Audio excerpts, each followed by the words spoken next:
Okay, in the morning we heard about situation and attempts to broker peace between the warring parties. In this session, we turn to what's happening in our communities on the ground. Perhaps it goes without the devastating and the impact of war on the public and the conflicts in our communities is well documented by now. We know thousands of people have lost their lives, thousands have disappeared, forced away from their homes, poverty, hunger, and so on, the collapse of the educational system. And while the war is going on,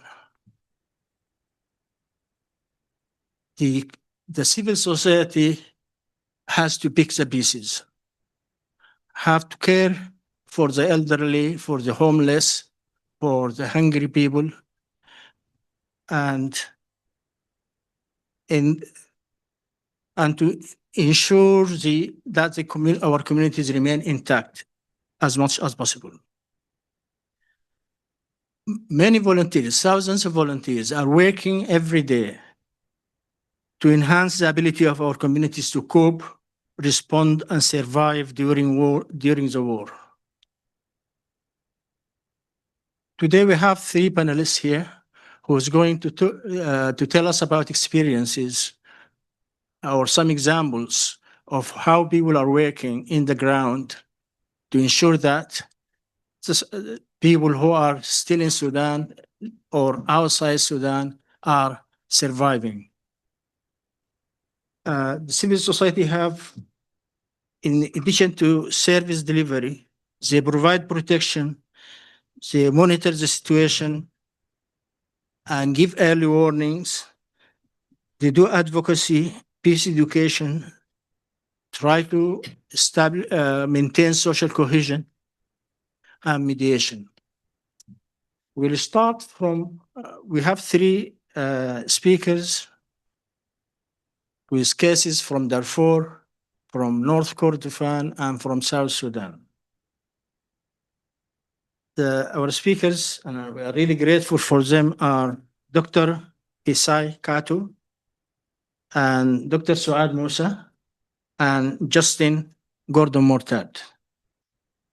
Perhaps you have the bios, but we are going to start with Suad. Suad is from Darfur. She is a feminist and peace and gender researcher.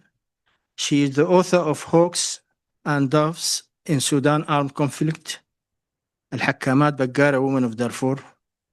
She is very active in civil society, especially about young people and justice in general. Suad, you'll have 10 minutes, like our two other speakers. So I'll be very strict with time, and then so that we can have enough time for discussion.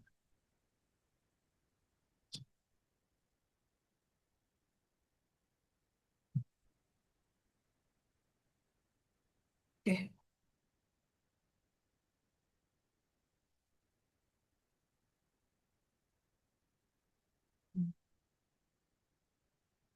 نبهني لما يكون فاضل بدقيقتين.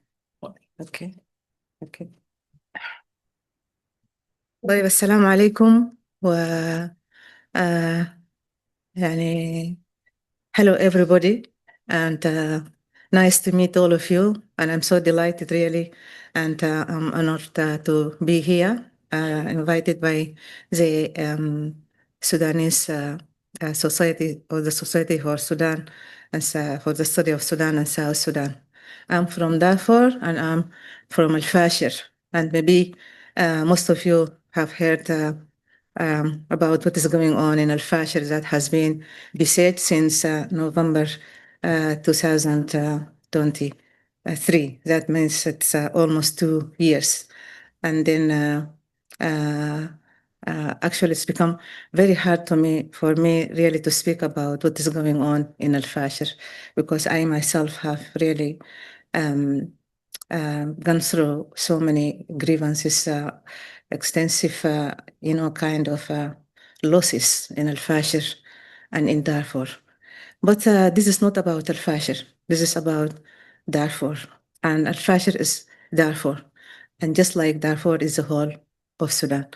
I'm going in the next 10 minutes and to try to quickly to highlight some issues about Darfur.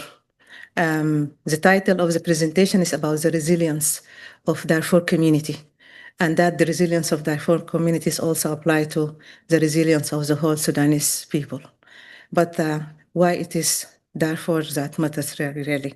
Why is it Darfur? Why we don't say, let us talk about Kordofan or maybe other parts of Sudan? That is because when the war started on the 15th April 2023, the second day immediately is expanded into Darfur, all over Darfur, heavily, aggressively, and atrociously.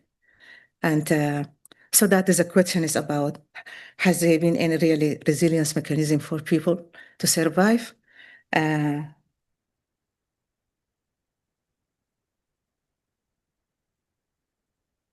Okay, when we look at this picture is about, this is the nicest picture actually about the war situation in Darfur. You see that, those people are displaced, and that is the shelter that they are using. So that is the most nicest picture actually in Darfur, because at the moment, that is at the beginning of the war, outside Al-Fashir, those people, because it is not just one family. It's just like a community who moved outside Al-Fashir and then try, just to escape the war, the continuous aerial and artillery bombardment by both the SAF and the rapid support forces. So there is no angles for us that we say this is done by SAF or this is done by rapid support forces. They are all killing people and they are all committing all the atrocities. So that is one of them. So as my question is that why it is Darfur? Darfur, when we talk about war in Darfur, then it's become unfair that we just talk about what has been doing, those people have been doing in Darfur, or what has been the case in Darfur. What does the situation look like? Darfur, because it has been, since actually independence, it has been, through a kind of marginalization. And that marginalization, that led people in 2003 to confront the government, and, the processes led in the end to that war that committed really thousands of people's lives and destruction of all the infrastructure in Darfur. So that war continued up to 2003. It started in 2003 and continued continuously, actually, apart from just some kind of intervals when the war subsided until 2018. And when the revolution really succeeded into bringing a new government, that is a transitional government of Hamadok, the war, stopped, and we had that Juba peace agreement. And in that Juba peace agreement, one of the provision, very important one for the people of Darfur, as also for other people in conflict-affected areas in Sudan, is the security arrangements. And that security arrangements led to the formation of, actually it did not happen, but there was a kind like, beginning to, the steps towards, making these, the security arrangements to make a difference in the lives of people, especially the IDPs, because we had like more than 190 IDPs camps in Darfur. That is apart from the Darfur people in the neighboring countries, especially in Chad and Central African Republic. So, so that accumulation of vulnerabilities in Darfur, and that also was also compounded, again, is combined by the drought, by the effects of drought in the 1970s and the 1980s, which was, depicted as the famine that kills in Darfur. And then when the war started, this war, when it started, that means that Darfur was completely, out of order. out in terms of law, there is no laws, there is no order, and out of any kind of infrastructure that can help people to withstand any kind of crisis that can happen. And because people were longing really for the change in the policy, the change in the system, and the change in the equation of the distribution of wealth and authority in the country. That is, the problem behind this emergence of the rebel groups in Darfur, that they were demanding, and that the central government to have a kind of treating people with respect and kind of equal citizenship and equal rights, and then equal distribution or fair distribution of wealth and power. That didn't happen until this war started. So that is why what happened, we know that what happened in Darfur.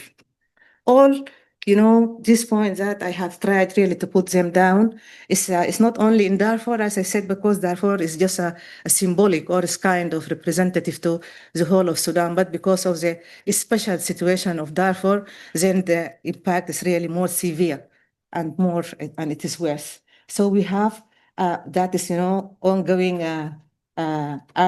aerial and artillery bombardments by all parties, and there is mass indiscriminate killings, and that is, especially, women get killed, children get killed, animals get killed, houses, everything, and forced starvation. Here it comes also the weaponization of food, and then everything about food, malnutrition, because there is no food supply, there is no, people don't have money to buy, there is no cash, banks out of order, and all these kind of, people are forced to starve.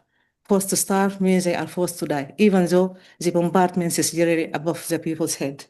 And then we have that evacuation and evacuation of humanitarian aid agencies. Actually, since this, 3 decades, Darfur really was dependent on international NGOs.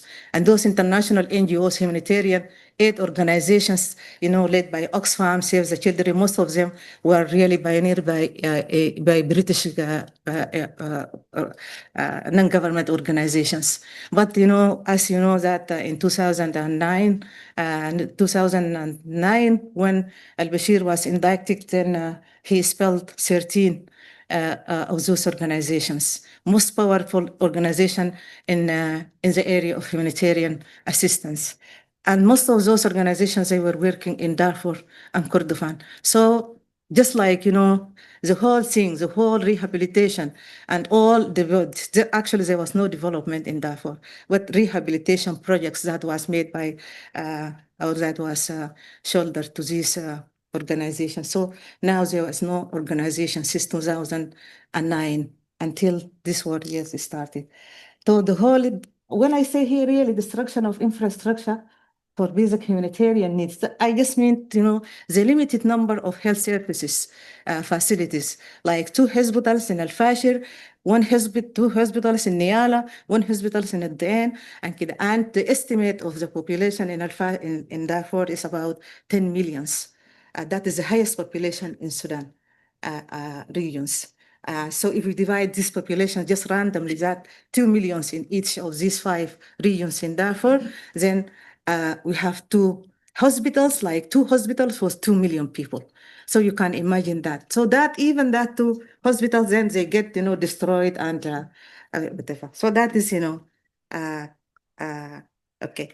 And then the other case about, all the atrocities committed during the war, including, sexual, gender-based violence and sexual violence and, psychological trauma and all this one. And then to add injury, to add insult to injury, we have recently this landslide in Jabal Marra, that, which is most really sad event that happened. And we also, I'm sure that what happened, that still those people, they are under the gravel. Okay. Who are those affected? Because when we talk about the resilience, then it is not people have different capacities, and people have different, kind of needs. So who are those, most affected? Women, of course, because they are the one who are left behind. Of all kind of women, the pregnant mothers, and adolescent girls, and they become subject to sexual trafficking, and the elderly and poor people who don't have family members to care for. We have internally displaced persons because, as I said, we have more like million displaced people and young people, and this is really very critical in this in this war. That the people, young people in Darfur, they get post-militarized by both parties for loyalty, accusation of supporting the enemy, and liquidation. So the SAF accuse and accuse the young of supporting the rapid support forces, and also vice versa. So young people, they get killed. And now we have really hundreds of young people get killed because of this reason alone. So, okay, resilience. Resilience is about people's ability to withstand crisis. This is a crisis of war. This is about killing. This is about starvation. This is about, road blocked, no ways for people, no pathways for people to go out. So there is no water, all that. There is no electricity. So what kind of resilience that we can imagine? Still, we can, think about how those people survive. That is my family, my sisters, your family, my neighbors, my neighborhood. Actually, it is really very, I don't really know if there is really resilience mechanism or not. But anyway, people try, to escape, these atrocities, to try to help others to withstand, the situation. And that is, solidarity of people, and that is the most valuable, really, thing for people. Okay, and that is, community kitchen, and all these burying the deaths. And the last thing is this. If you can work this. This is like half a minute video or less, and that is maybe here playing a video. We have a gender center, which is called Gender for Peacebuilding and Sustainable and Justice. And then we collected collect money and donations from people, including our friends here from Britain, like Susan, Jasper, and Liz at SOAS University. And this is how we just try to help people with by giving them some food. So you can see children, and because it is a very limited amount, that can also can only suffice 250 person. But the people actually who were there were more than 1,000 people. So that is a kind of help that we try to do, and that is the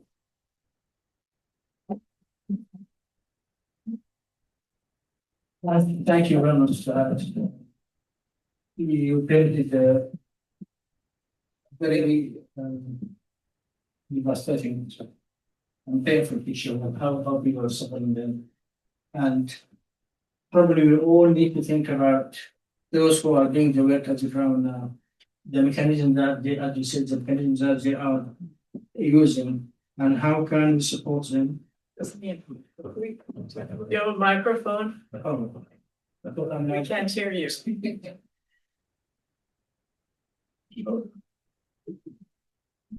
Hello, I just said thank you to Suad for painting that picture, which make the situation more realistic for us, because we just read about it. But if you hear from somebody from Al-Fashir itself, the city which has been now under siege for how long, Suad? Almost a year, 2 years.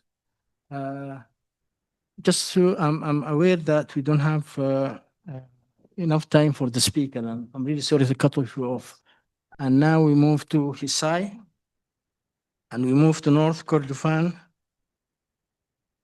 Hisae is a teaching fellow in development studies at SOAS. Her research explores political economy and development, violence and labor in Sudan. She has been a diplomat and development practitioner. And just to add that you are originally from Japan, Hisae. Yes. Glad to have a speaker from Japan here. Thank you. Okay, thank you very much to SSSUK for giving me the opportunity to share my research today. My name is Hisae Kato. I completed my PhD here at SOAS last year with Lutz, is he here? Lutz as one of my examiners.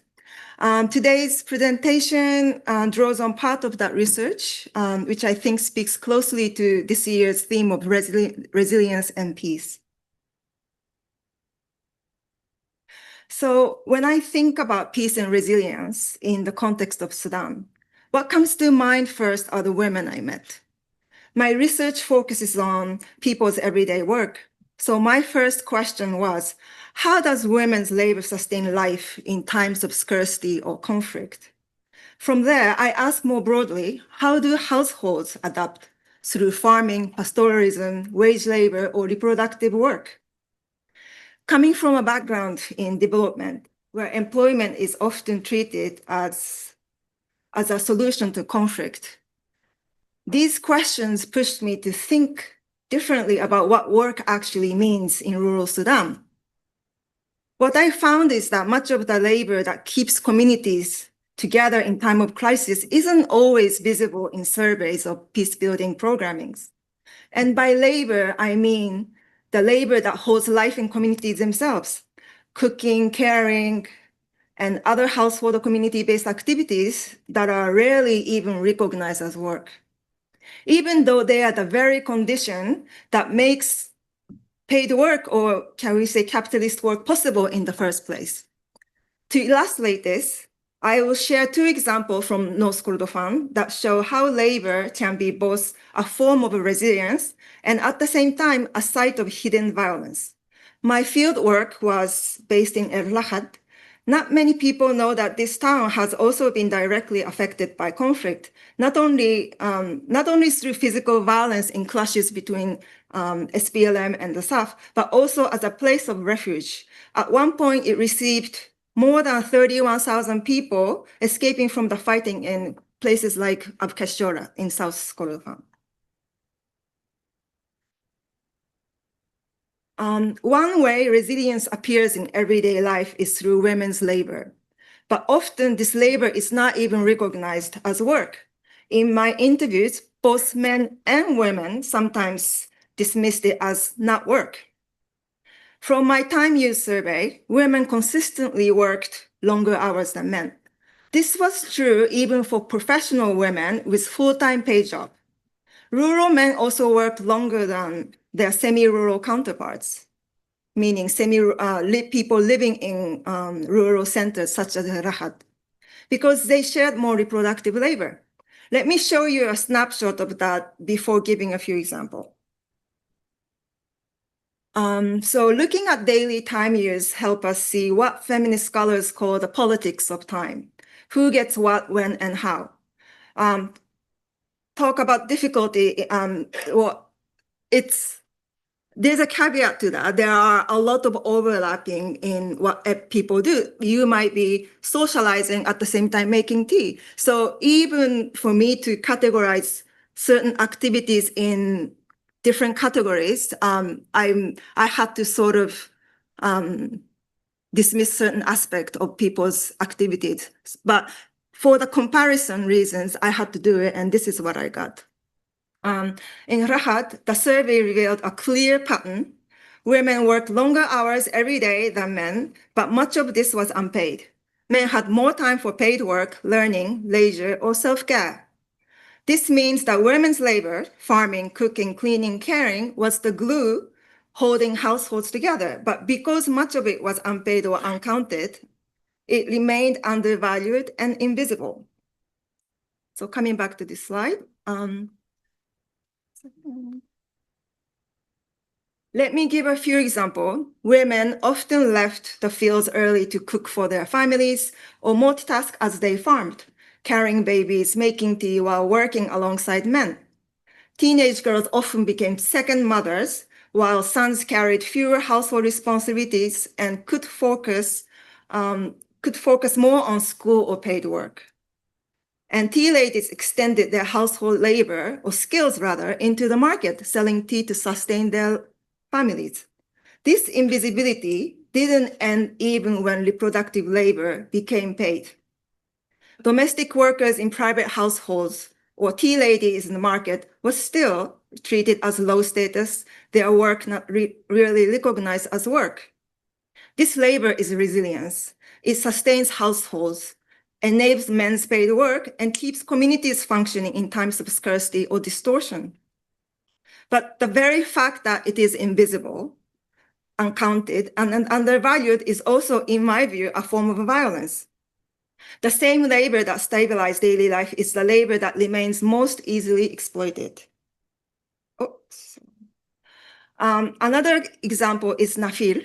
Nafil is a traditional practice of communal labor rooted in reciprocity and mutual aid. It could be called for a harvest, for building a mosque or house or section of house, or for agricultural work that one household could not manage alone.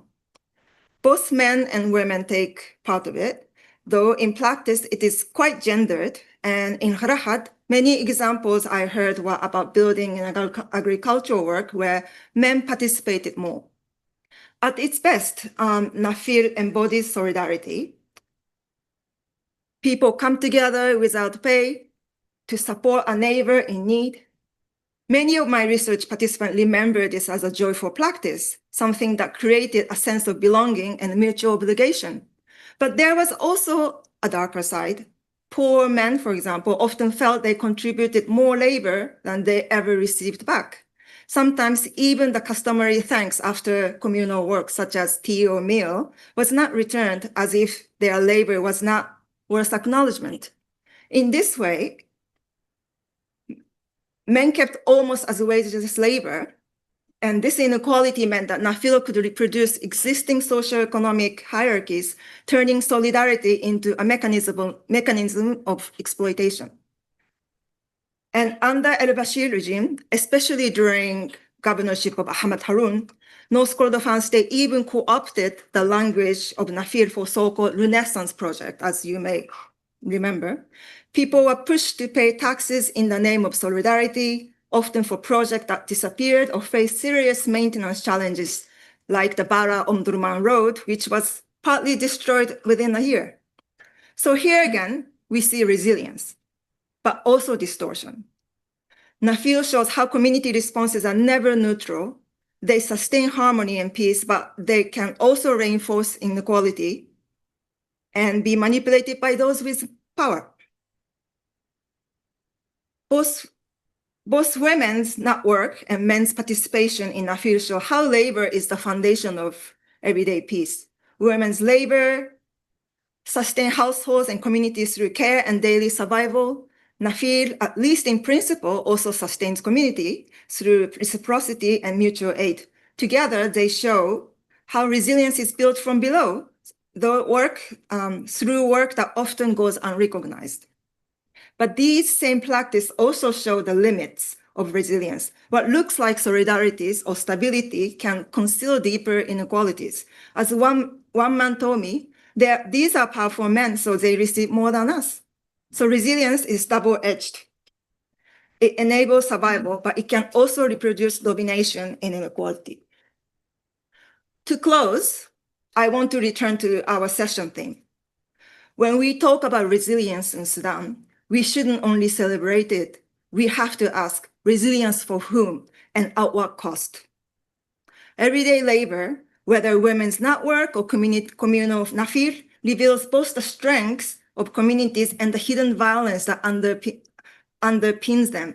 This is double edge of resilience, stabilizing yet concealing inequality. It's something we need to keep firmly in mind as we think about peace building in Sudan today. Thank you.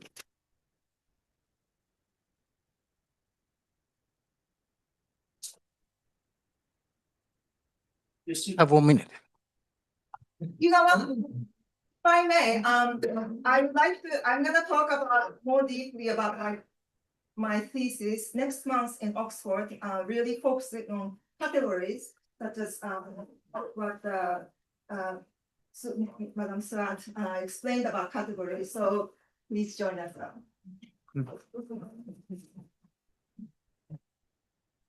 Excellent. And it just reminds us of the importance of traditional institutions like Nafir and the importance of people going back to what's embedded in their culture to get solutions from. Our final speaker is Justin Gordon-Muortat. Justin is a consultant, social entrepreneur, and observer of politics and development in the two Sudans. He was Sudan People's Liberation Movement delegate to the post Comprehensive Peace Agreement Convention, and he's the director of the Friends of Iba Girls School, and he worked for the think tank South Sudan People's Charter. Thank you. Thank you. I'll be based here. Hi, everybody. I also want to extend my appreciation to SSSUK for this invitation. I have a complaint. Time is restricted, but we understand. I think it's been a long day. I really appreciate everybody. As we see what's happening on the north side of the border, it's very painful. Equally, what's happening on the south side of the border in South Sudan. We also have a lot of challenges, as all of you know. The South Sudan People's Charter, not saying that we have a solution, but I think there must be an attempt. And when we listen to all the earlier speakers, we're really in trauma. Both sides of the border, we're really struggling to manage these nations. So ours was to say, if there was a way to dream and to hope, what kind of nation do we want and how do we arrive at that, and to what extent can maybe there could be a quest for a new nation model of a state model for Africa. In the case of the South Sudan, as a new kid on the block, a new nation. But obviously we started off on the wrong foot, and I guess many have said it looks like South Sudan has mirrored the Sudan, and a lot of there's lots of similarities. The South Sudan People's Charter, as you've heard, is a think tank registered in both South Sudan and in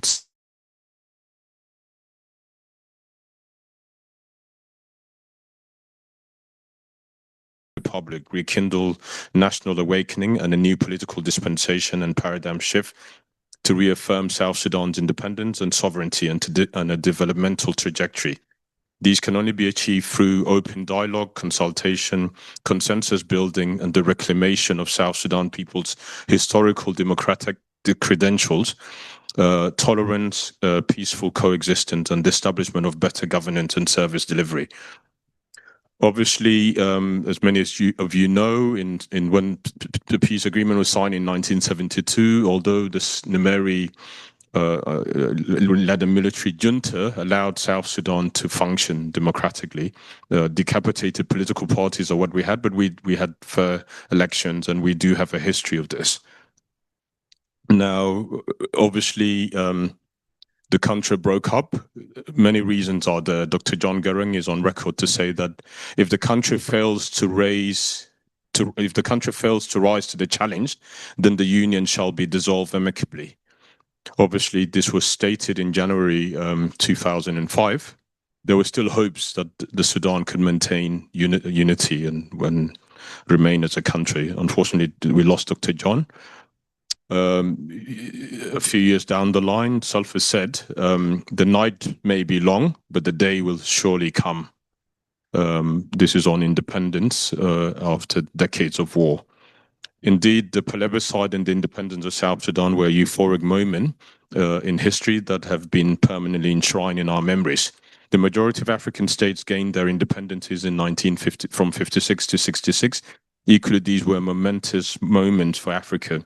The former Secretary General of the UN, Kofi Annan, once said, these days were the days of extraordinary hope and promise. The expectations that Africa was about to take its final journey to build opportunities, to create opportunities, to embrace its future, and to guide their people to hope and to better prosperity. The bulk of African independent nations, as we know, wage a war against the former colonizers, mainly the British and the French and the Portuguese. But in the case of South Sudan, we took a second revolution as such, because it was what is termed by Voller Yanas as the South Sudan's war against he termed it as the second generational war of liberation. And clearly we were fighting our own brothers within a system where we felt there was no equality and fairness and justice. As a result, obviously, South Sudan became independent after years of having fought consecutive governments who clearly continued to perpetuate dominance, lack of opportunity, citizenship, and the general mismanagement of diversity, which continues to prevail in the Sudan as we see it. Our identity, obviously, some politicians use, but it could also be described as real, because, and I think in the case of the Sudan, as somebody said earlier, it's a mixed hybrid of people from a very diverse. The SPLA had a great idea of celebrating our past, our contemporary and the past, and celebrating the diversity that is all of us. But obviously, since it's a fleeting challenge for most African countries, even within nations like Somalia, where clans are there but united by one language, one culture, they struggle to maintain themselves. I know time is restricted, so we have to jump a lot of my already. Okay. Again, I think one of the biggest issues in the Sudan and South Sudan is leadership. As Mansour Khalid once said, Sudan has never produced a Nehru or a Gandhi, and none of these leaders who were really committed to their people have been given birth in the case of the Sudan and South Sudan for that matter now. Again, before independence, President Salva said our people never asked their leaders for unrealistic demands. All they want was to reap the fruits of their peace after the end of war, to which they have selflessly contributed. We believe and want South Sudan to stabilize and the North Sudan also to stabilize. But then there's an issue. Is it leadership? Is it greed? Is it our culture? What is the problem? So we in the People's Charter obviously wanted to say that the nation-state model, which we've inherited in the case of the Sudan, tempered with or shaped by the Turks, perpetuated by the British, probably hasn't helped. But again, this is a continent-wide issue where borders were drawn randomly and forced upon us, and we have no choice but to live within those borders. But then we expected the structures that were left to be altered, to be redefined, to be anchored on our values and our way of life. But this has never been done.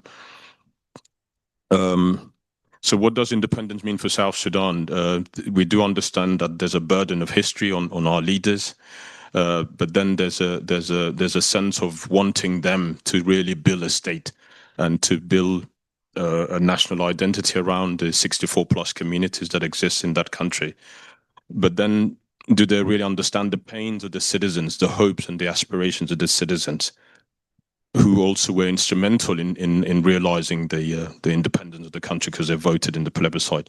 Citizens also participated and sacrificed greatly, and so did their parents and grandparents, so did the society as a whole. Can the ruling elite and the leaders listen and dialogue with citizens? And to what extent can they prioritize the wishes of the citizens? And this is what the Charter wants. We want to challenge our leaders to listen to the society. We can have a contract, yes, a social contract between them and us, but we could also have a social contract between us and them. Because if they want 80% of our resources, they can take it. But give us peace, give us a social contract, give us the bare minimum. So we believe really we have been shortchanged across all of African countries. Yes, it is said and is a reality that the systems that Africans inherited were intrinsically wired and as trapped to literally to take us into neocolonialism and to straitjacket us into the future. Our leaders and our liberators never really challenged these status quos. So the post-colonial state in Africa continues to struggle being based on extractive and exploitative colonial agendas. But clearly there are laid traps, which is what is preventing us from realizing our dreams. We can blame our leaders, but they literally took the footsteps of our former masters and have run with the country in the same way, where there's a huge gulf between them and us. How do we make our leaders accountable? And that's the quest that we must all ask and really try to find a way. In the case of the South Sudanese and why we left the country, a former Minister of Interior, Ali Abdul Rahman, said, "The Sudan is an integral part of the Arab world and as such must accept leadership of the two Islamic religious leaders in the Sudan. Anyone descending to this view must quit the country." Equally, the Sudanese elites exhibited the most myopic of behavior and equated national identity with ethnic peculiarity and failed to understand the importance of power sharing and promoting social justice. Mansour Khalid, our great Mansour Khalid, said that. I'm about to go. Is it 9 minutes? 1 minute. Sure.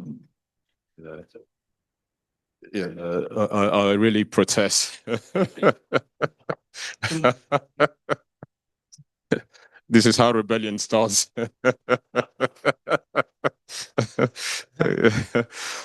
Yeah, I think we all are aware that Africa has inherited what they call colonial economic design architecture, as famously said by Fidel Kubab, and this has not helped us. Equally, the severity of the challenges that face Africa, as many have said, are not only economic entrapment, but also political failures by the masses, as Mansour Khalid rightly said. So to go to the charter, obviously we may not have a solution, but we want to hold our leaders accountable. We've had a series of discussions where prominent South Sudanese leaders, the likes of Lamarcol, Peter Dog, Pagana Amom, people like Joshua Dow and Aldo Joe and others, participated in all these discussions.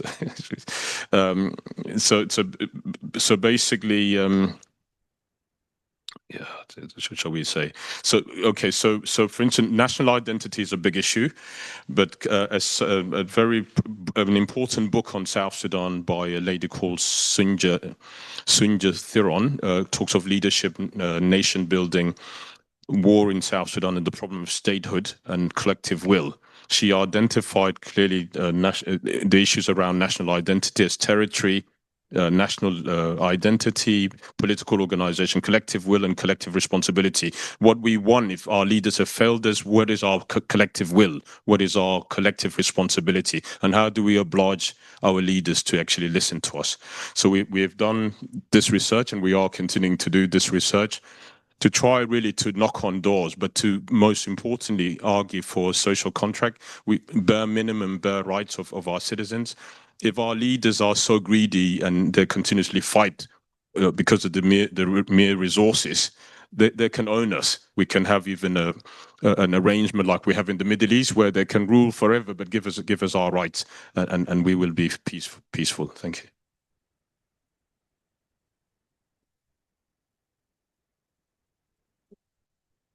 Thank you very much, Justin. I think as long as people start to work, and change will come. How long will it take? But change will come. So I think we are in the right track for that. Before I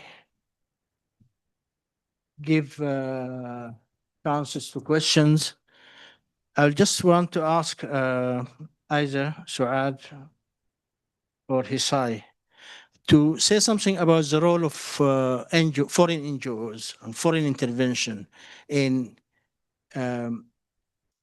improving or enhancing the resilience of the communities, or is it sometimes a double-sided sword which might negatively affect or undermine the community? If you have any experiences of that.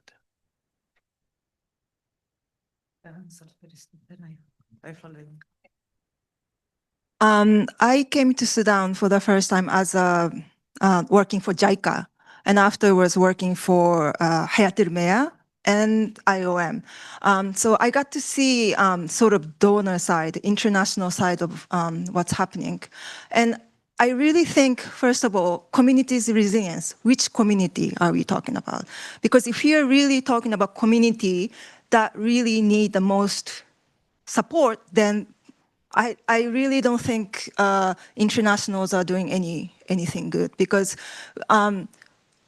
we have to use the current structure in place. We can't overpass, for example, hack.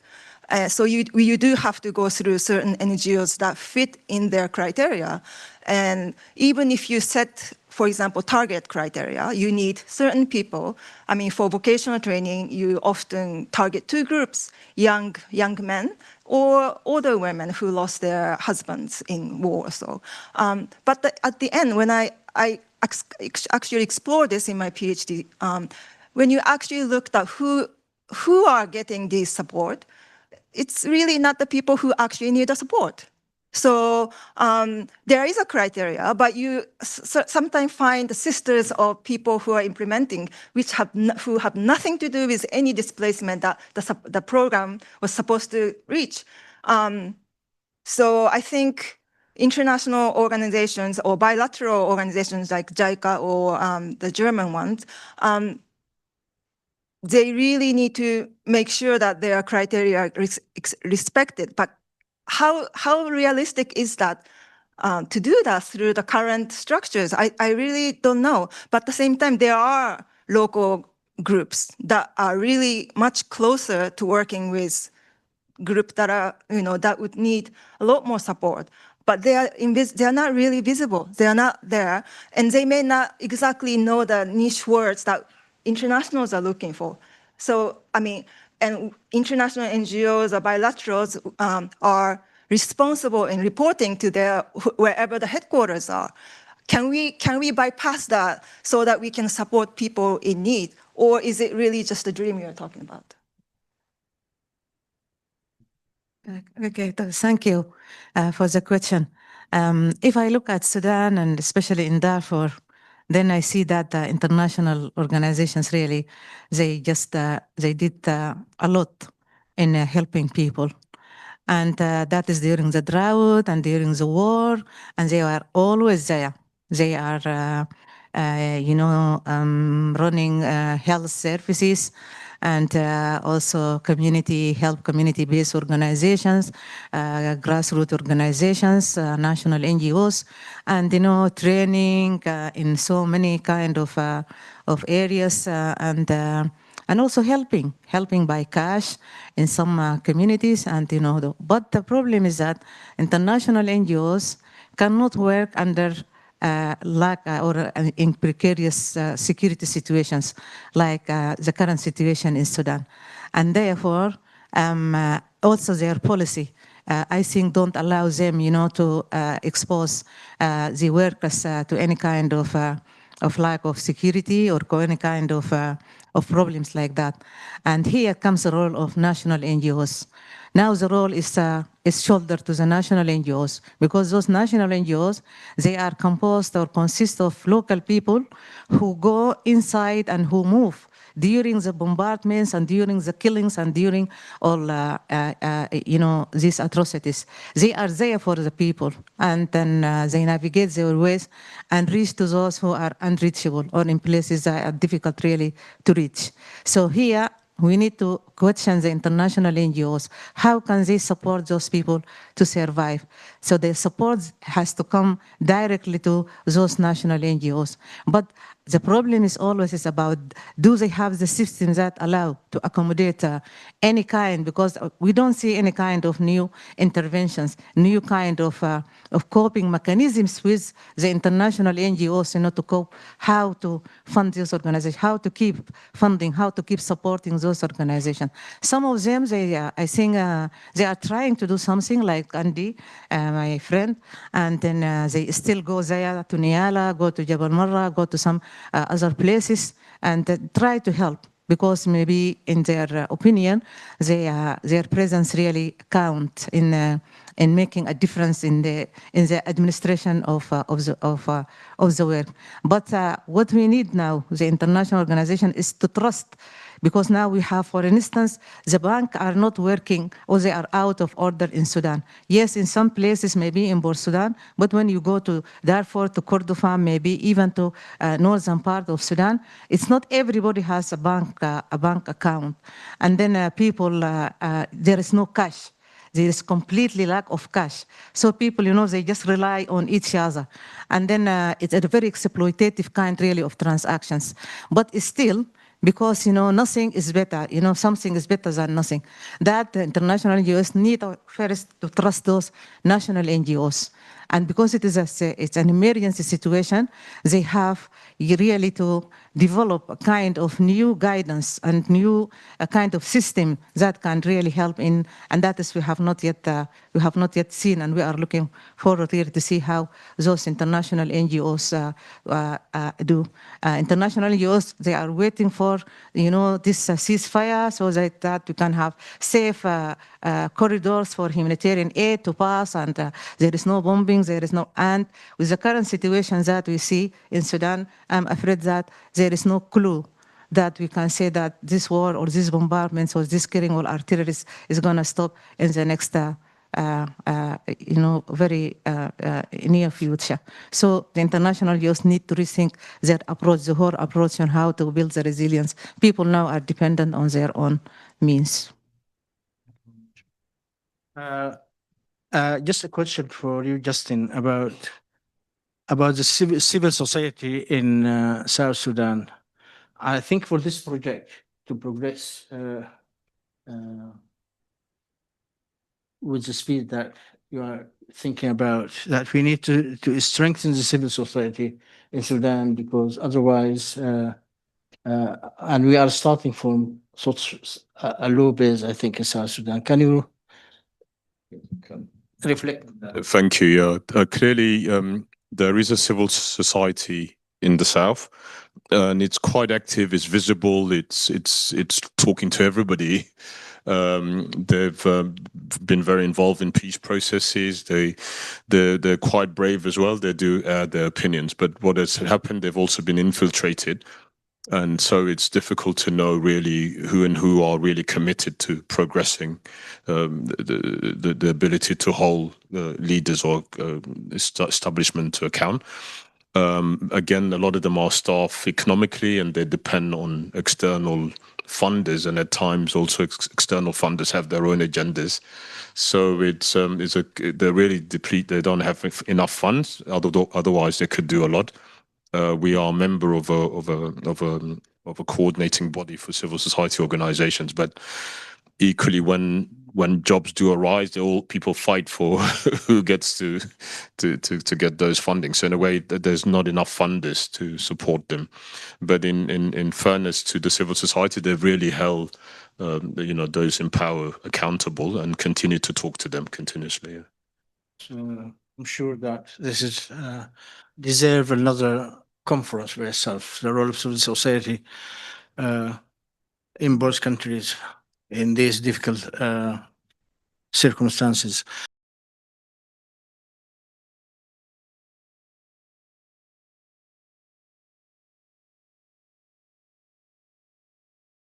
Assalamu alaikum, ahlan wa sahlan, greetings and peace, everybody. Thank you very much for having us. I'm firstly going to say I'm very sorry that أنا كلام إنجليزي كلام عربي شوية but for this أنا ما في عربي. So I'm really sorry that all my slides are in English, and you can hear my accent. My accent is very English. So I'm sorry for that. But inshallah, in future years, I will have more Arabic. But from here, I'm going to speak. My name is Zaki El-Salahi. I'm going to speak very briefly about a project that we've been involved with for quite a while. But to say it's been a really stimulating afternoon that I've been here. And thank you so much for giving us your time. Before we start, to tell you, after us, we have wonderful musicians coming to celebrate to being together today. So please do stay after our session, and then we'll give a few kind of closing remarks at the end as well. But do not rush off after our presentation, please. Shukran jazeelan. So I'm going to speak about very briefly for 5 minutes now. Rahat Albal is a peace of mind in Arabic and came out of discussions in the Edinburgh Sudanese community, a piece of research we were doing together. But I'm just going to say, rather than leave my friends quiet while I speak, I'm Zaki. My name is Yousif. I'm 20 years of age, and I'm also a researcher on behalf of the Sudanese community here. My name is Azza. I'm 23 years old, and I'm part of the community research project. I'm coming from Edinburgh as well. Shukran. Thank you. I'm going to talk you through 3 projects, which are pieces of community research. And if you don't know what community research is, it's what any of us does when we're trying to research something in a systematic way. But the key thing is I'm talking about research done by non-academics or aspiring academics or people who are researching things and don't touch academia or have any funding at all. That's what I'm talking about. I'm going to take you through some slides. I have jam-packed these slides. I know you'll receive the PDF. That's why I did it. So some of them I will glean through really quickly, and inshallah you'll read them when you receive them. But I will go through quickly because of the time we have. So I'm a member of the Jalia in Edinburgh that's been running for 30 plus years. It's a very active Jalia. Like many Jalia, we have like a turnaround of the committee every year. We also have had young people, Shabab, involved in the committee for quite a long time. And that's quite significant for us in the diaspora. I'm also doing a PhD at University of Glasgow on a Reparation scholarship from Glasgow, where I'm looking at and this is my title, the New Black Scots, Community Identity and Pan-Africanism in the Sudanese diaspora in Scotland. And my 2 questions, just so you know what I'm looking at. 1, what was the extent of Scottish colonialism in Sudan, this particular Scottish element? And secondly, what are the implications of that legacy for Sudanese sense of place and position in Scotland today? And that comes directly from the community research work that we started in 2018 in Edinburgh, which I'm going to give you a little flavour of. So before I do that, when I say reparations, what do I mean? In 2006, the UN had a very clear statement about what reparations means. So I'm just going to read 1 paragraph of this, and then I'll leave the rest for the circulation of the slides. Victims have a right to reparation. This refers to measures to redress violations of human rights by providing a range of material and symbolic benefits to victims or their families, as well as affected communities. Reparation must be adequate, effective, prompt, and should be proportional to the gravity of the violations and the harm suffered. And I say this because sometimes we hear reparations bandied about and you think it's just about money or financial payment. The key thing, restitution, remedy and repair. It is about healing the past, moving forward together in a more constructive, peaceful future. So just to say that, I'm going to skip these bits of the slides because of time, but there's some details. I'm going to talk to you very briefly, Edinburgh Sudanese Community Partnership. We established this from the Jalia in Edinburgh in 2018 because we realized how much material is in the Edinburgh University relating to Sudan that very rarely gets seen by Sudanese themselves and was sitting dusty on shelves.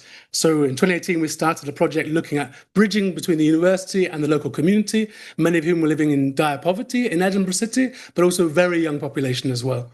So we built this, we used anti-racist frameworks from the Runnymede Trust to make sure there's a framework for Sudanese community to work with a big worldwide institution like Edinburgh University in some kind of equitable way. We were looking in the library, the archives, at material. We were working, building relationships. We were opening a Sudanese cultural forum for music, dance, song, poetry. But also we had youth representatives built and paid as part of this project to make sure that youth leadership is built into the project from day one. We looked into the Anatomical Museum of Edinburgh University, where you may or may not know some of our ancestors from the Mahdiya in 1898, where their skulls were taken and used for race science in 1901, 1900, still there 120 years ago, and we're pushing for some kind of reparative work with the Anatomical Museum. We held dialogues with students and researchers in the university. This was without any budget and no institutional support at that time other than dialogue. We talked about what does reparations mean for Sudan, particularly for Sudan during the revolutionary and counter-revolutionary period. And if we're doing work with museums and institutions that hold part of the legacy of colonialism, how will they help for the people living right now, running the emergency rooms and suffering in Sudan right now? We also realize it's emotional work. This is emotionally demanding work. Sudanese do this every day in Sudan to survive. Those of us in the West, the least we can do is pay attention to the sheer resource people need to continue to keep going and to look after each other. So these are just examples of posters and artwork by young people and young adults in Edinburgh and in the rest of the world on Instagram. We built a project called Hip Hop Hurriya, which was about emotional resilience and self-care amongst the Sudanese in Edinburgh City. So that as well as talking about the revolution, as well as talking about the war, we also talk about what are the things that sustain us, as well as our faith and our beliefs, our friendships, pets in some households, food, joking, music, to really make sure we focus on our well-being, not only our political agitation for the future, but for right now. We created artworks and a podcast which you can listen to at your own pace called Hip Hop Hurriya. We had a trauma-informed anti-racist approach to this, which meant that any of our community research in the Hip Hop Hurriya project had to involve group work necessarily, it's a collective dialogue. It had to involve one-to-one work to make sure that as people suffer, either from gender-based violence, gang violence, displacement by the council, or displacement by the Home Office, you have to have one-to-one support with your co-researchers to make sure they're okay. But also we had home visiting support. So if their children are suffering, there's some mental health and well-being advice in the mix. I'm running over time already. And these are just some photos. I'm going to rush through very briefly. It was through creative means, making podcasts and making films. We had lyricists, musicians come and work with us on lyrics. We also made sure we came back to artwork and visuals, which you'll see in a second. So I'm now going to mention briefly that we have another project that I'm involved with called the UK Sudanese Community Researchers. We're focused on the Wellcome Collection, building on the work from Edinburgh, because Henry Wellcome was one of the people taking our ancestors' skulls from Omdurman and taking it and sending it to his friends in different institutions around the world. So this is a separate project, which I'm very pleased to introduce my colleagues here to speak a little bit about. And as they do that, I'm just going to scroll through some of our slides in the background. But to very briefly tell you, this is an active program right now with 10 Sudanese people from across Edinburgh, Cambridge, Oxford, and London. We are doing community research with reparations principles, very clearly about that. We're visiting the archives of the Wellcome Collection here in Euston, and we're looking at how can any work we do not just benefit us here, but benefit those in Sudan and in South Sudan who are affected by colonialism, and their well-being and health is a priority for us. So we're working on that right now with our colleagues from the Wellcome Collection. These are just some, again, you'll get these in the slides when they get sent around. Just to remind you, this is just around the corner. Wellcome Collection is a huge museum at Euston. You can go anytime, but they have volumes of material from Sudan and South Sudan. And there's some history there that you'll get in the slides as well. I'm sorry to rush. I'm now going to hand it over to my colleagues here. Shukran.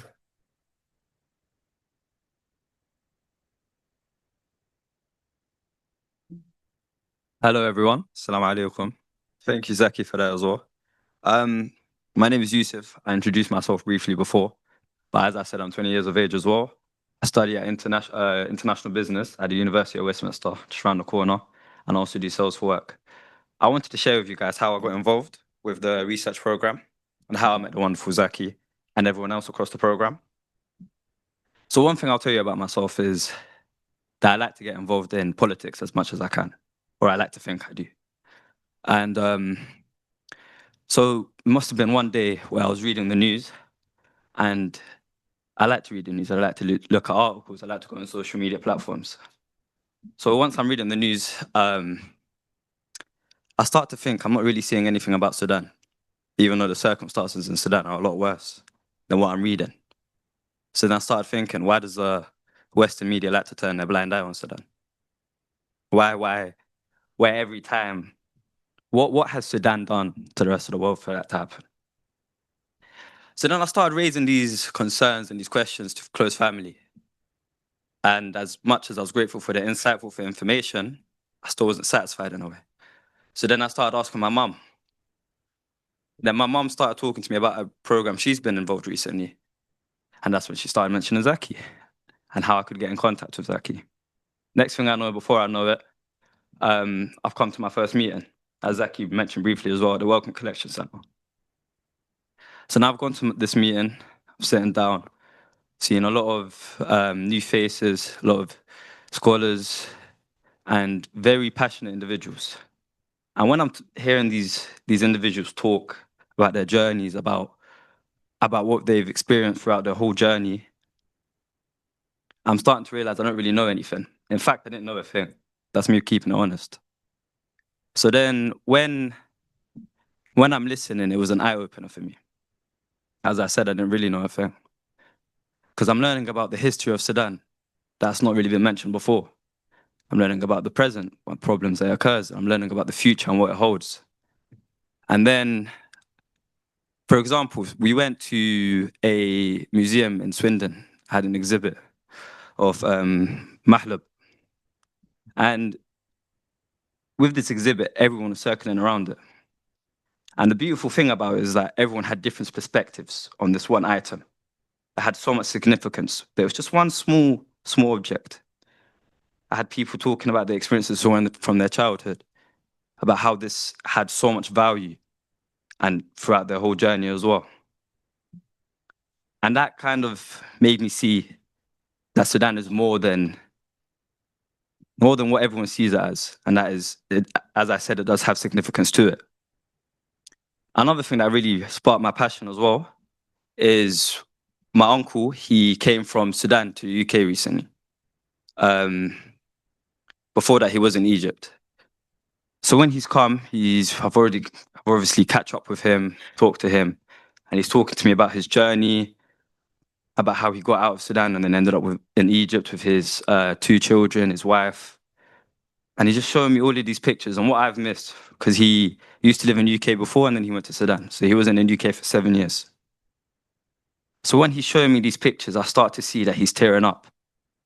And obviously, it's not really nice to see, because that did hit me hard. So then that made me realize that these stories aren't just stories you see on the media, or stories that you hear of, that they're close to you, that they're personal, that they're in your family. And I'm sure a lot of you can resent to that as well. So then that's what's made me more wanting to get more involved with Sudan. Another thing I'll say is, I don't know if you guys have realized, but I am part of the younger generation.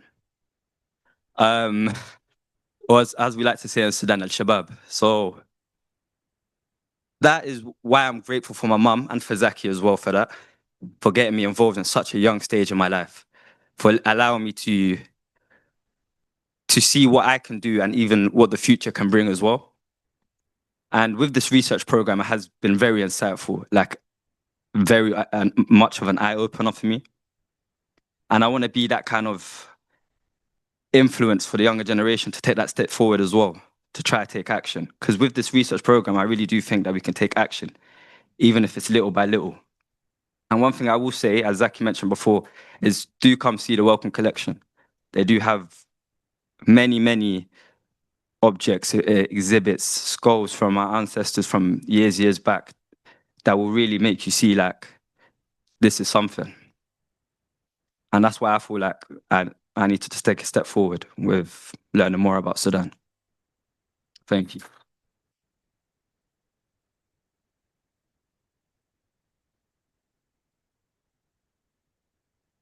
Okay, Ahlan. My name is Azza. I'm 23, also Shabba, I like to think. I work with the refugee and migration team in Edinburgh City Council. But more importantly, I've been a community practitioner for the past 7 years. Well, not officially, but here and there. But over this time, I've had the privilege of learning from the incredible mentor, Zaki El-Salahi, who's taught me a lot over my time with him and reminds me that there's always much more to learn. I work with the Sudanese community in Edinburgh, has taken many forms. I started as a young person attending a lot of activities and then became someone hosting those activities and creating new initiatives for the youth. Later, with the rise of the revolution, I stepped into more of an activist role, organizing fundraisers, awareness campaigns and events to support those affected and injured back home.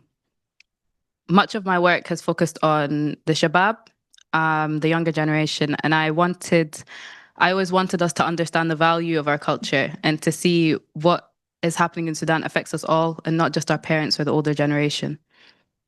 As a child, I used to visit Sudan every summer, and as I grew older, I started to enjoy it less, always feeling like there was something missing or like that I was missing out from my friends in Scotland.